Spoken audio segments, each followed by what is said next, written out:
तो अब हम पढ़ने जा रहे हैं method of allocation of resource. हर देश के पास अपना अपना रिसोर्स होता है, उस रिसोर्स को बांटने के लिए कोई ना कोई तरीका अपनाता है हर देश। तो उसी को टॉपिक में बना दिया गया है कि method of allocation of resource, कि एक देश के पास बहुत सारे रिसोर्स हैं, उन रिसोर्स को बांटने का तरीका क्या है। बेसिकली दुनिया में तीन तरीके होते हैं। एक तरीका होता है जिसमें फ्री सिस्टम होता है कि हाँ आप अपने हिसाब से यूज करो। एक तरीका होता है जिसमें रोका टोका जाता है कि नहीं नहीं नहीं, आप ये हमारी परमिशन के बिना नहीं कर सकते हो। एक तरीका होता है जिसके अंदर दोनों का कॉम्बिनेशन होता है, थोड़ी छूट भी होती है, थोड़ी रोक टोक भी होती है। ठीक है। अब बच्चे बोलते हैं कि भैया इकोनॉमिक्स ना हमको बोर मारने लगती है, तो मुझे गलत मत समझना, अभी जो मैं एग्जांपल ले रहा हूँ इसीलिए ले रहा हूँ ताकि आपका खून गर्म रहे, है ना। किसी को अच्छा लगेगा किसी को नहीं लगेगा, बट मुझे गाली मत देना। अभी सपोज करो एक लड़के के पास है पैसा, क्या है, मनी, है ना। अब इस मनी को आप समझो रिसोर्स। एक लड़के के पास पैसा है, इसको आप समझो कि ये एक रिसोर्स है। और हम लोग एग्जाम्पल का प्लॉट बनाएंगे रिलेशनशिप।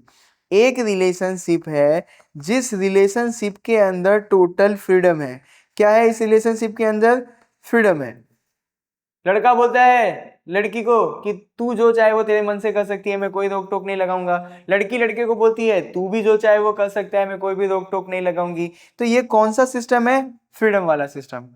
एक रिलेशनशिप है जिस रिलेशनशिप के अंदर लड़का लड़की को बोलता है तू ये नहीं कर सकती, वो नहीं कर सकती, ऐसा नहीं कर सकती, वैसा नहीं कर सकती। सेम लड़की भी लड़के को बोलती है तू भी नहीं करेगा, जब तू मुझे नहीं करने दे रहा तो मैं तुझे नहीं करने दूंगा। तो यहाँ पे जो होता है वो फ्रीडम नहीं है, फ्रीडम जो है वो नहीं है। एक रिलेशनशिप है जिस रिलेशनशिप के अंदर फ्रीडम भी है और फ्रीडम नहीं भी है, मतलब रोक टोक भी है। अब आप बोल रहे हो कि भैया रिलेशनशिप से बाहर आओ, मुझे मत अपने आप को समझाओ ये बातें। ठीक है।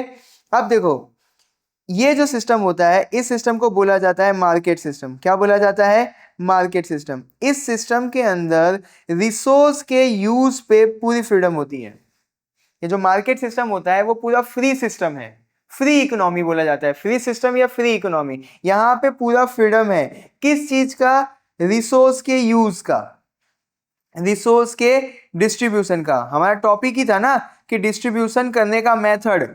तो मार्केट सिस्टम के अंदर जो भी रिसोर्स है उसको यूज करना हो या फिर डिस्ट्रीब्यूशन करना हो तो पूरी फ्रीडम है यहाँ पे।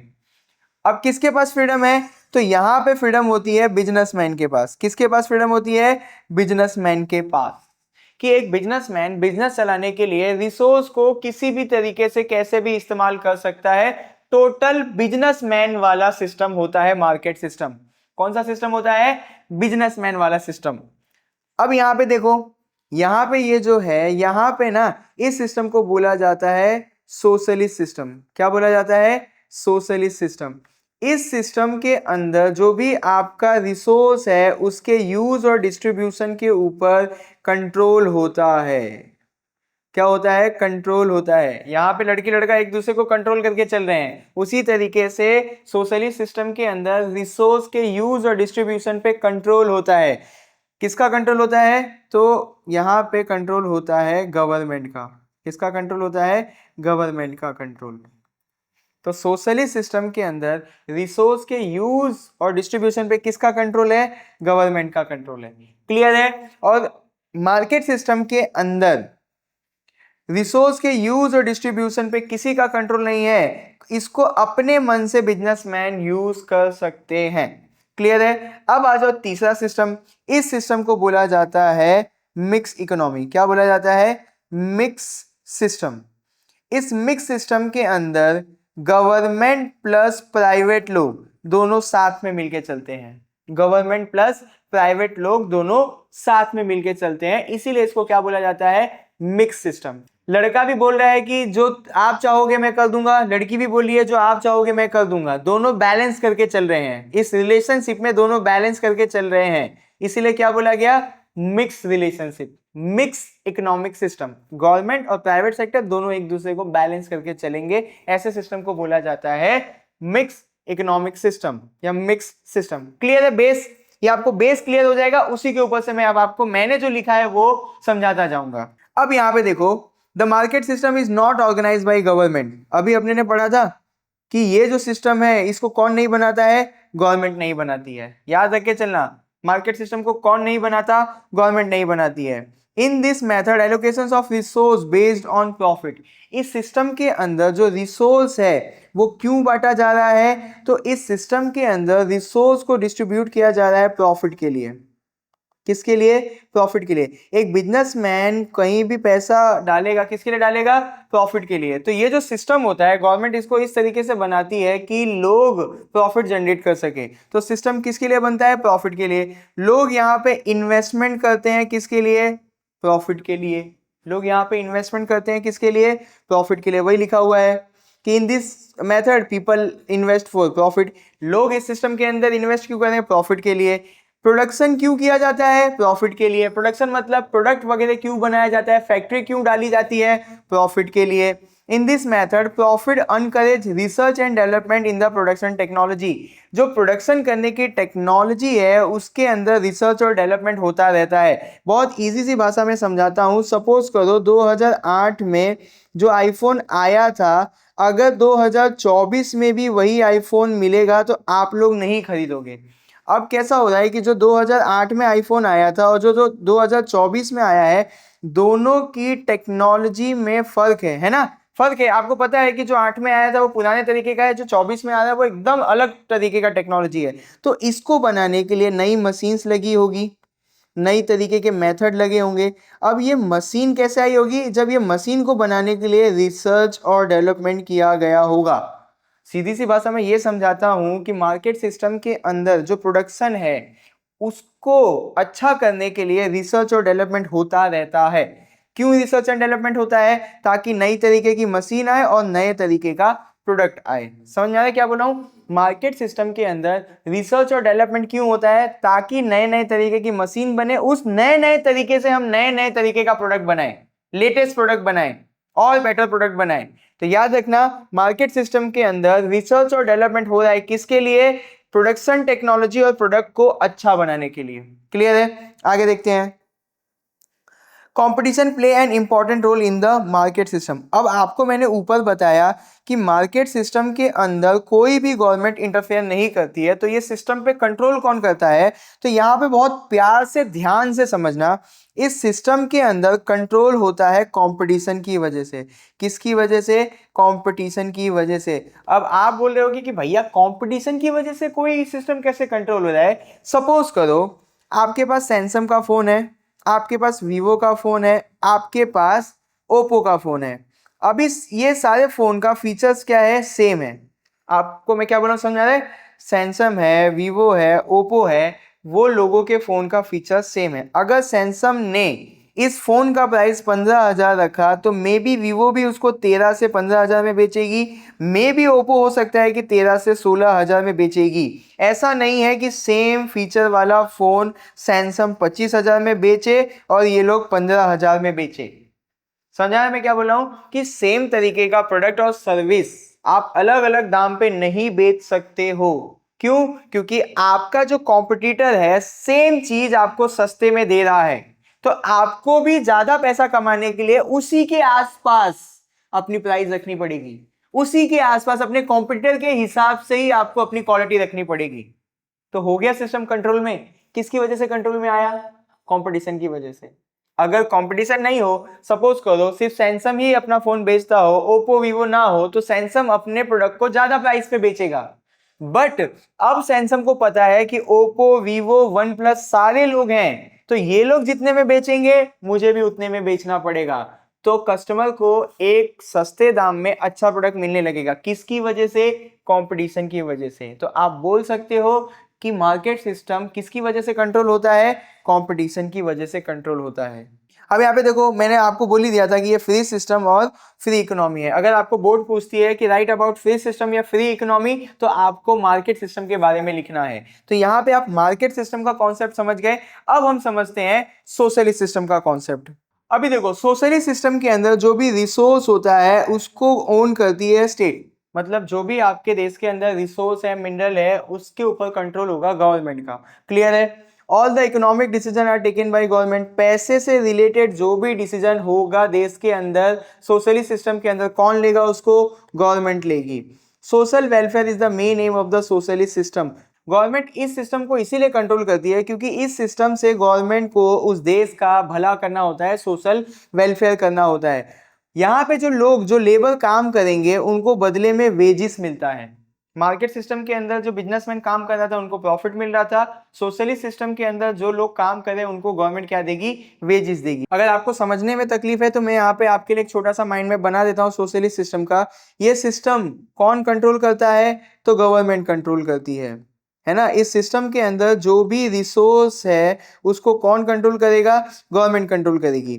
दूसरा क्या है कि इस सिस्टम के अंदर जो भी इकोनॉमिक डिसीजन होगा वो कौन लेगा, गवर्नमेंट लेगी। यानी पैसे से रिलेटेड देश के अंदर जो भी डिसीजन होगा कौन ले रही है, गवर्नमेंट ले रही है। उसके साथ साथ में जो यहाँ पे लेबर्स होंगे वो काम करेंगे तो उनको क्या मिलेगा, वेजिस। मार्केट सिस्टम में क्या मिल रहा था, प्रॉफिट। बट सोशलिस्ट सिस्टम में जो लेबर जो इंसान काम करेंगे उनको क्या मिलेगा, वेजिस मिलेगा। साथ साथ में एक चीज अपने दिमाग में डाल के चलो कि ये जो सोशलिस्ट सिस्टम है इसके अंदर गवर्नमेंट का कंट्रोल है, तो वो क्यों है, क्योंकि वो गवर्नमेंट जो इसको कंट्रोल कर रही है वो अपने देश का वेलफेयर करना चाहती है। वो अपने सोसाइटी का यानी समाज का क्या करना चाहती है, वेलफेयर करना चाहती है। वो चाहती है कि उसके देश का रिसोर्स खराब ना हो जाए, इसीलिए हमारे देख रेख में ही आप सारे काम करो और हमारे देशवासियों को और हमारे देश को आगे बढ़ाओ। ये मेन मुद्दा होता है सोशलिस्ट सिस्टम को बनाने का। ठीक है, अब यहाँ पे एक चीज मैं आपको बताना भूल गया था कि मार्केट सिस्टम जो है वो अमेरिका और जापान जैसे कंट्री फॉलो करते हैं, और जो सोशलिस्ट सिस्टम है चाइना और रसिया जैसी कंट्री फॉलो करते हैं इस सिस्टम को। दोनों सिस्टम को आप देख के ऐसा नहीं बोल सकते हो कि कोई सिस्टम खराब है कोई अच्छा है। अमेरिका और जापान भी आगे है और चाइना और रसिया भी आगे है, बट दोनों ने अपने देश के अंदर रिसोर्स को डिस्ट्रीब्यूट करने का जो सिस्टम है वो अलग अलग बना के रखा है। तो आप किस तरीके से उस सिस्टम को कंट्रोल कर रहे हो उससे उसका रिजल्ट डिसाइडेड होगा। ना तो अमेरिका पीछे है ना तो चाइना पीछे है, दोनों अलग अलग मेथड यूज करते हैं डिस्ट्रीब्यूशन करने के लिए अपने रिसोर्स को। ठीक है, तो अपने दिमाग में ये बात डाल के चलना कि सिस्टम जो है वो इंप्लीमेंट करने पे सक्सेस और फेलियर गवर्नमेंट के ऊपर डिपेंड करता है, अच्छा बुरा ऐसा कुछ नहीं होता है। अब हम लोग मार्केट सिस्टम के बेनिफिट्स को पढ़ लेते हैं। देखो यहाँ पे लिखा हुआ है कि economic freedom of the producer is protected in the market. Economic freedom और प्रोड्यूसर, इस बात को ध्यान रखो, क्या बोला गया है, इकोनॉमिक फ्रीडम और प्रोड्यूसर, ये दोनों की फ्रीडम को क्या किया जाता है, प्रोटेक्ट किया जाता है। यहाँ पे मैं आपको लिख के समझाता हूँ कि मार्केट सिस्टम के अंदर इकोनॉमिक फ्रीडम एक बिजनेसमैन की बनी रहती है। इकोनॉमिक फ्रीडम का मतलब है कि वो बिजनेसमैन कितना भी पैसा कमा सकता है।